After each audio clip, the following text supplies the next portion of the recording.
우크라이나 전쟁의 종식을 위한 협상이 급물살을 타고 있습니다. 도널드 트럼프 대통령은 현지 시간으로 12일 블라디미르 푸틴 러시아 대통령 그리고 볼로디미르 젤렌스키 우크라이나 대통령 등 이 우크라이나 전쟁 당사국 정상들하고 연달아 통화하면서 종전 협상을 시작하기로 합의했습니다. 그러나 이 과정에서 유럽 국가들이 소외된 데다 종전이 어떤 방향으로 흘러갈지 아직 구체적인 안이 나오지 않아서 혼선도 극대화되고 있습니다. 화이트타임스가 이 문제를 10분 정도에 간략하게 정리를 해드리겠습니다. 지금 시작합니다. 영국의 더 타임스는 현지 시간 13일 트럼프 대통령과 푸틴 대통령이 러시아의 우크라이나 침공 3년 만에 전쟁을 종식시키기 위한 회담을 시작했다면서 양 정상은 90분 동안 통화를 했다고 밝혔는데, 이후 트럼프 대통령은 젤렌스키 우크라이나 대통령과도 통화하면서 푸틴과의 통화 내용을 자세히 설명을 했고, 젤렌스키 대통령도 평화를 이루기 원한다고 답을 했다, 이렇게 보도했습니다. 젤렌스키 대통령은 14일 유럽을 방문 중인 제이드 벤스 부통령과 만나서 이 종전 협상의 구체적인 내용을 논의할 것으로 보입니다. 트럼프 대통령은 푸틴과 통화했다는 사실을 자신의 소셜미디어인 트루소셜을 통해서 공개를 했습니다. 트럼프는 이 글에서 나는 막 푸틴과 길고도 고도로 생산적인 전화통화를 했다면서 우리는 우크라이나, 중동, 에너지, 인공지능, 달러 위력 그리고 다른 주제들에 대해서 논의했다라고 전했습니다. 트럼프는 이어서 먼저 우리는 러시아 우크라이나 간의 전쟁으로 발생하는 수백만 명의 죽음을 중단하기를 원한다는데 동의했다면서 푸틴과 상호 방문을 포함해서 긴밀히 협력함과 아울러서 양측 협상팀이 종전을 위한 협상을 즉각 개시하도록 하는데 합의했다라고 밝혔습니다. 트럼프는 또 마르코 루비오 국무장관, 존 레클리프 중앙정보국 국장, 마이크 월치 백악관 국가안보보좌관, 스티브 위트코프 특사에게 협상을 이끌라고 지시했다면서 협상이 성공할 것이라는 강력한 느낌이 든다라고 말을 했습니다. 드미트리 페스코프 크렘린궁 대변인도 두 정상이 거의 1시간 30분에 걸쳐서 전화 통화했다라고 확인했습니다. 미국과 러시아 정상이 직접 통화한 사실을 러시아 당국이 공식 확인한 것은 러시아가 우크라이나를 침공한 이른바 특별 군사작전을 개시하기 직전 조 바이든 전 미 대통령과 통화한 2022년 2월 12일 이후 처음입니다. 한편 트럼프 대통령은 푸틴과의 회동과 관련해서 우리는 아마도 사우디아라비아에서 처음 만나게 될 것이라고 밝혀서 주목을 끌었습니다.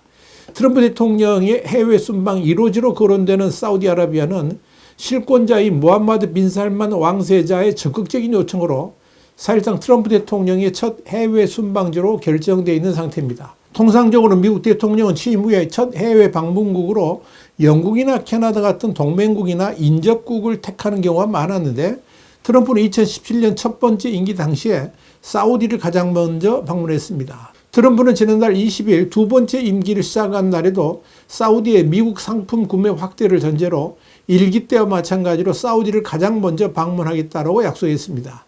트럼프 대통령이 이날 백악관에서 기자들과 만나서 우리는 결국 만날 것으로 예상한다라고 밝혔지만, 이 사우디 회동이 언제쯤 이루어질 수 있을지 여기에 대해서는 구체적으로 언급하지는 않았습니다. 트럼프 대통령은 우크라이나의 북대서양조약기구, 그러니까 나토 가입 문제와 관련해서 나는 그것이 실용적이라고 생각하지는 않는다라고 말했습니다. 그러면서도 우크라이나의 안전보장 문제와 관련해서 푸틴도 전쟁이 끝나기를 바라며 6개월 후에도 더 이상 싸우려 하지 않을 것이라고 말하면서 일단 종전이 되면 이 안전보장에 큰 문제가 없을 것이다, 이런 뜻을 내비쳤습니다. 트럼프는 또 우크라이나가 2014년 러시아의 크림반도 병합 이전 수준으로 영토를 탈환하는 것에 대해서는 그럴 가능성은 없어 보인다 그러면서도 일부는 되돌아올 것이다, 이렇게 밝혔습니다.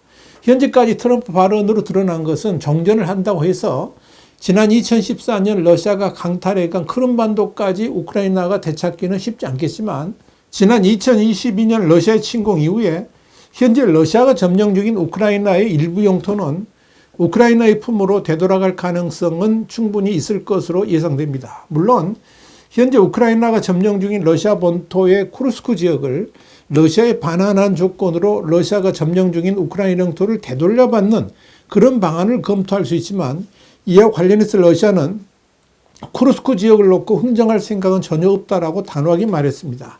영국의 가디언은 이날 크렘린은 러시아가 점령한 우크라이나 땅을 쿠르스크 지역 일부와 교환하는 것은 결코 고려하지 않을 것이라고 말했다. 이렇게 보도했습니다.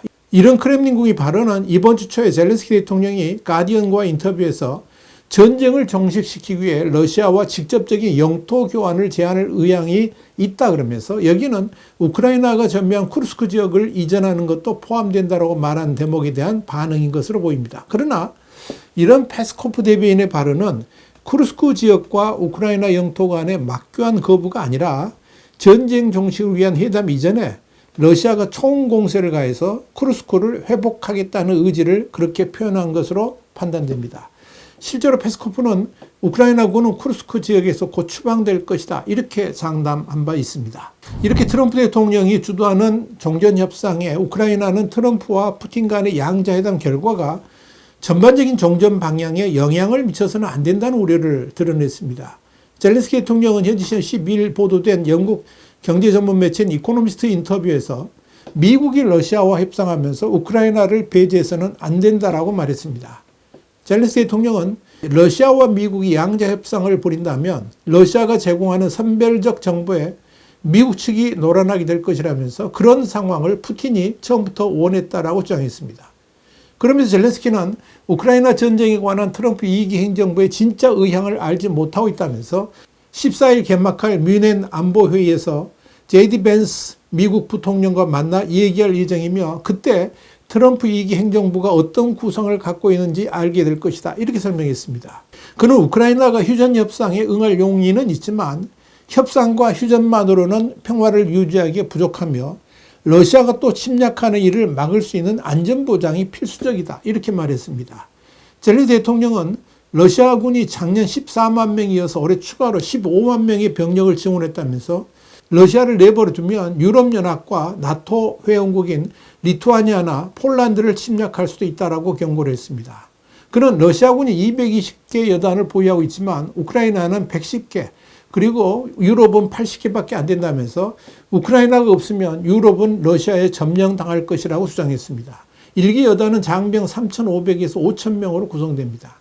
한편 프랑스, 독일, 폴란드, 이탈리아, 스페인, 영국, EU 집행위원회 등은 13일 우크라이나와 함께 파리에서 외무장관 공동 성명을 내고 우크라이나의 입장을 지지했습니다. 이들은 앞으로 나아갈 길을 우리 동맹국인 미국과 함께 논의할 수 있기를 고대하고 있다. 그러면서 어떤 협상을 하든 우크라이나와 유럽이 참여해야만 한다라고 말했습니다. 이와 관련해서 영국의 텔레그래프는 지금은 푸틴과 트럼프의 세계라는 제목의 분석 기사에서 미국은 우크라이나나 이 유럽의 안보를 보증해 주는 데 관심이 없다면서 미국 측이 이런 점을 어린 아이도 이해할 수 있는 언어로 못 박았다라고 지적했습니다.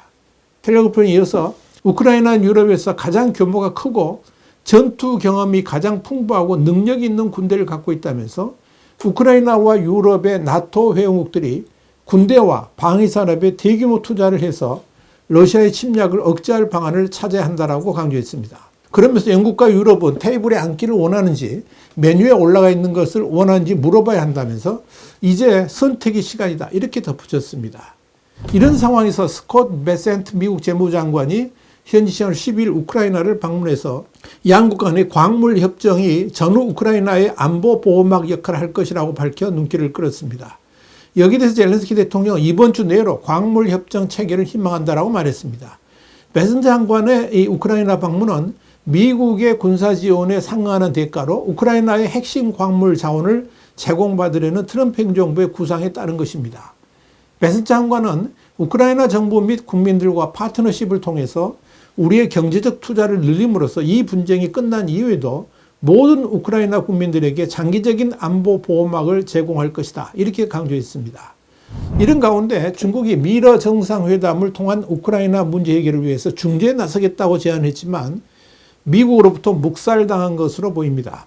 월저널은 중국 관리들이 최근 몇 주 동안에 트럼프 대통령 측에 미러 정상회담 개최와 휴전 성사 후 평화 유지 노력과 관련한 제안을 보냈다면서 중국이 휴전 후 러시아 우크라이나 지역의 평화 유지군을 파견해서 보증인 역할을 하는 내용도 들어있었지만 중국과 러시아 간의 긴밀한 관계에 따른 우려로 미국과 유럽에서는 중국의 제안에 회의적인 반응을 보이며 사실상 묵살했다라고 밝혔습니다. 우크라이나 전쟁의 종전과 관련해서 숟가락을 얹으려다가 망신만 당했다는 겁니다.